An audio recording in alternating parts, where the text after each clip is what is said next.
नारायणराव सोनकर, रामदास संकेत राजा, माझा शेजारी किसन बापूराव तांबेकर याच्या डोळ्याची तपासणी आम्ही अनेक ठिकाणी केली. प्रत्येक ठिकाणी मोतीबिंदू आहे म्हणून सांगितलं आणि खर्चसुद्धा अवाढव्य सांगितलं. मग आम्हाला समजलं की जिजामाता हॉस्पिटल संकेतराजा या ठिकाणी अल्प दरामध्ये कमी खर्चामध्ये उत्तम प्रकारे सेवा दिली जाते, ऑपरेशनही कमी खर्चामध्ये केले जाते.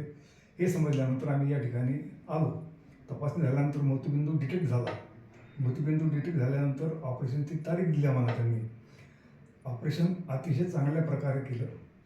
आमच्या माणसाला अतिशय स्पष्टपणे दिसून राहिलेले, आमची कुठल्याही प्रकारची तक्रार नाही. त्यांनी सांगितल्याप्रमाणे दैनंदिन औषधी व इतर इलाज आम्ही योग्य प्रकारे केले. त्यामुळे आमच्या माणसाची तब्येत दृष्टी अतिशय उत्तम आहे. इथले डॉक्टर्स कर्मचारी